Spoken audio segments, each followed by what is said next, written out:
Reading from the King James Bible, Genesis chapter 7, verses 11 and 12. We're going to only read 2 verses at this point and do some explanation. Beginning at Genesis 7:11. In the 600th year of Noah's life, in the 2nd month, the 17th day of the month, the same day were all the foundations of the great deep broken up, and the windows of heaven were opened, and the rain was upon the earth for 40 days and 40 nights. The part of the verse 11 that I want you to really focus in on is this statement where it says that all the foundations of the deep were broken up, and the windows of heaven were opened. I'm using our Bible base here. Most all of us are familiar with the story of Noah and how that the Lord instructed Noah to build a ship, an ark, and how that he would spare the household of Noah from the devastation of the flood which was to come. Now, what we want to do is you well know, most folks, as they grow up and become educated, I myself took a few classes such as meteorological physics in college. One of the things that I learned in that particular course was that the atmospheric composition. And by scientific measurement, if we were to measure the amount of average moisture in the atmosphere of the earth, not counting the hydrosphere, the oceans or seas, but just the atmosphere, if it were all to saturate at the same time, it's estimated that it would only place about 3 inches of water average on the surface of the earth. In other words, if we left nothing but pure dry air composition. So we know that just the saturated atmosphere alone could not generate enough moisture under normal situation conditions to create enough H2O, water, to cover the mountains of the earth. So what are we missing here? Well, the Bible gives us a little more information that actually ends up being a lot more information. Now, of course, this video is about the 3rd part of my series on the book of Enoch. But the whole point of my research into this is to draw from these studies of antiquities and see where they have common threads with the information and the histories of the Holy Canon, our scriptures of the Bible. So let's take this subject and look at the part about where the fountains of the surface of the foundations of the deep were broken up, and keep that in mind. Now let's first off think about the theoretics of what we're told could cause any kind of event such as a worldwide deluge, especially one that would cover all the land masses with water. There's only a few which would come to mind that would create a local situation such as that. What we're talking about there would be local land masses such as regions of continents or even in some cases continents. But to think about a worldwide deluge that covers everything in the world, it kind of goes beyond what our science is capable of explaining by cause and effect. We have scenarios such as a heavy gravity object passing by the earth may cause extreme tidal forces, pulling water out of its basins, that sort of thing. The only problem we have in such scenarios is to look at how it would affect other mechanisms in nature, such as the orbit of the moon and things like that. Anything that would be of that higher gravity would also affect such things as our wobble axis over time of the earth, the core relationships with the earth, tectonic evidence. We would also have possibilities of irregularities of instability with the moon and its orbit, many things like this. So right now we kind of have to, even though that's a good theory, we have to kind of dismiss that one.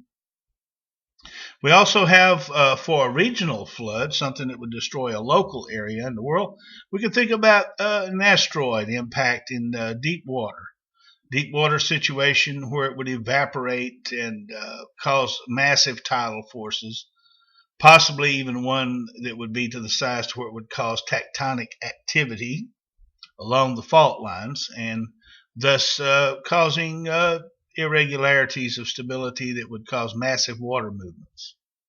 That always is a possibility for a local explanation. However, one that would truly create tidal forces which would cover all the mountains all around the world would surely bring extinction on a level in which we do know the flood of Noah did bring extinction on a level. But the kind of evidence that we would want to examine in such a case doesn't point to that sort of, shall we say, astronomical collision event. So what forces can we find scientifically? Now, as a man of faith, as a man of God, I don't necessarily always have to be able to prove anything or have hypothesis or even theory to support the Word of God. It's not required. I can believe the Word of God whether I can support it with science or not, but I like to try to support with science. So let's take a hypothesis based on what we read in the Word before we even go to Enoch or before we go to books such as Jasher or any of the other antiquities. The wording is very literal, and I think we can read a lot from the breaking up of the foundations of the deep. Now, what I can take from this is build a hypothesis. So while we're building the hypothesis, let's gather a few more elements of historical evidences. This is where we're going to go to the book of Enoch. And also by mentioning that, in all fairness, shall we also include common threads from many other antiquity sources. Two in particular would be the book of Enoch, the books of Enoch, and also the book of Jasher. The book of Jasher is considered to be more reliable by many because of the fact that it is truly endorsed and mentioned in the Bible 3 times. So the book has legitimacy and validity as a history. Nowhere in the Bible does it say that it is the inspired dictation of God, or shall we say inspired word of God, but we do have legitimacy. It's been debated among many for many years whether or not the books of Enoch have that same level of legitimacy. The only argument which I can put up for the books of Enoch that would bring it to a higher level of legitimacy is the fact that nobody knew that they were going to find fragments of the books of Enoch in the Dead Sea Scrolls in the mid-19th century. Before that time, everyone thought it might possibly just be a fraud created around the times around Christ or shortly after 200 AD period, possibly. But the Dead Sea Scrolls proved that it was more widespread than thought, and also several hundred years at least older. So that lends to legitimacy. This truly was a document which was handed down from earlier times. And if, and this is a big if, I admit, the books of Enoch are truly what they self-testify to be, then they would be the oldest written history or written account of histories in the world today as far as man-written literature goes. And if they are what they are said to be, and I will say if, my opinion may differ from yours, I consider them legitimate, but that's my opinion, it may not be yours. If they are what they say they are, then they were written by Noah himself and his grandfather Enoch. Parts of what Enoch gave down to Noah were recorded in the books of Enoch, if they are what they self-testify to be. Now let me explain what caused the great flood and deluge and the rains for 40 days. I'm going to do that. Here's what it is. When you have a major cyclone, which is no way, in any way, a hurricane or a typhoon, can no way be compared to a worldwide deluge. I realize that. But there are many forces of nature which create these massive, energetic storms. And one of the things that creates them is the constant stirring of the elements. The heat and the cooling processes of the storm itself have an effect. The winds generated as it moves across a surface, across lines of latitude and longitude, along a changing course of a moving earth which is rotating. With the sun both setting and rising in the morning, all these things generate the energy that is fueling the engine which drives these mechanisms of nature, which cause great devastation and damage and demand our respect when we're aware of them. We all know that major damage can happen from the results of nature in these kind of storms. But we, in contemporary history, know of nothing that we can compare with what we read about with the deluge and flood of Noah. But the book of Enoch and the book of Jasher and the Bible all agree that there was a flood. So historically, the flood is a fact of history. Point made. It is a fact of history as far as man's record of literature is concerned. Now, based on that, let's take a look at what we think may cause it based on what we know. We know the fountains of the deep were broken up. Why were they broken up? They were broken up because God gave the order and God authorized it. And someone might say, well, I don't necessarily believe that. They might argue that point. Well, if they don't believe in God, then they can argue that point. Well, let's just add a little more legitimacy here and say that what might have caused it, God may have caused these things by commanding his angels to put technologies in place that would destabilize the core of the earth. That happens. That's a measurable event by seismic science on an ongoing basis, and it's something that happens due to many reasons. We know that tidal forces of the moon affect the hydrosphere, the oceans and seas. We know it has other effects on the weather. We know that the course of the sun has a effect on the weather, that it actually is the main engine generating weather. It's the thing that keeps the hydrocycle going. It's the reason we have winds. It's the reason we have rain. Now let's take it and look. Suppose that the Lord destabilized, sent, authorized, whether he did it by angels, as is indicated in the book of Enoch, where the angels were concerned and described that the oceans, the seas were convulsing and that they were concerned for mankind, the angels speaking among themselves, because the judgment of God was so against mankind. Now we'll deal with the reasons for the flood in part 4. But in wrapping up in this one, now let me close with these series of comments. If the lower levels of the geosphere, being the crust of the earth, and below that the magma layers, the molten layers of the earth, and then below that the lower inner core of the earth, were to have destabilized areas that for whatever cause God, however he moved upon it, however God caused it to happen, created extreme pressures, it could cause a bulge. Where you have a bulge, you also have something that's got to give way and go down.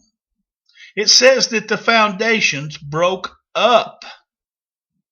If the ocean floors were forced up along their lines of tectonic, if they were flexed in such a way as to where that the higher land masses were caused to lower, then the oceans would systematically, and because of the stir of geoforces, begin to flow out onto the dry land continents, because the floor would be raising up under the oceans and forcing them out.